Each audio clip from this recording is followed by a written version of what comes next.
Welcome back to another video unpacking the ODA. In this series, we are learning how to use the Afrobarometer Online Data Analysis tool, or ODA. In this video, we'll explore how to customize your tables. Just a quick recap for those joining us for the first time. Throughout this series, we'll be using the same example to illustrate concepts or to explore the ODA's capabilities. We're looking at the data from Afrobarometer's Round 9 survey in Kenya. We've selected section I, Institutions, Leadership and Governance, then Trust Others as a subcategory. We then selected the question Trust National Electoral Commission. This is the data we'll be referring to throughout this video. If you are unsure how we got here, please refer to an earlier video in this series.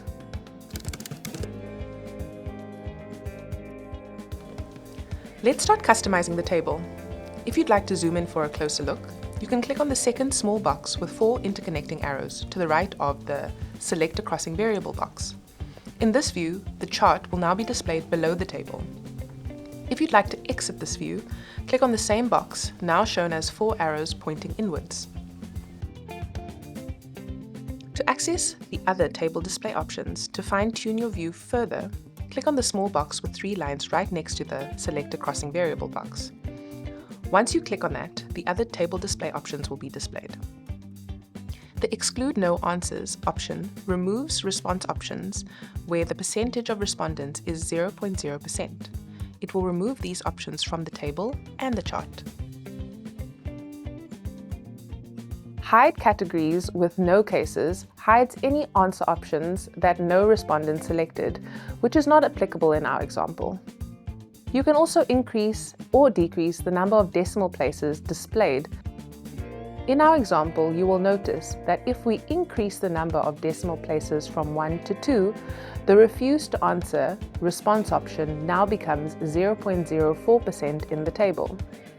In Afrobarometer publications, however, we usually report using whole numbers. We would therefore change decimals to percentage to 0.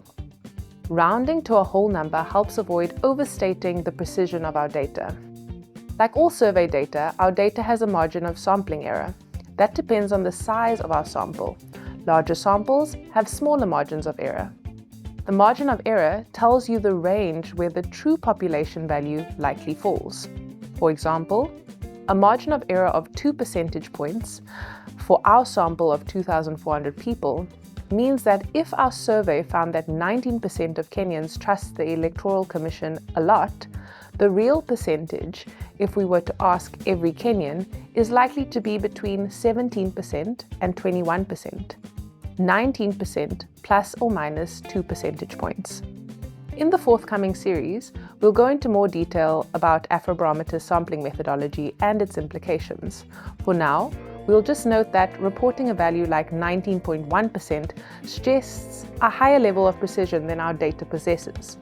Rounding to 19% with a 2 percentage point margin of error acknowledges the inherent uncertainty in survey data by presenting a whole number within the range that we can be confident about. Essentially, it's a more honest representation. Back to our table display options. You can hide categories with responses totaling less than 0.5%, replacing them with an asterisk. You can also change decimal and thousand separators for better readability based on your preference. Clicking Show Variable Names adds the question number to the question summary at the top, while Show Category Numbers displays the codes used during data collection next to each response option. Finally, please remember to click Apply at the bottom of the box to ensure that any options you have selected or deselected are displayed in the table. These customization options let you tailor your ODA experience to meet your needs. In the next video, we'll explore a few different chart display options.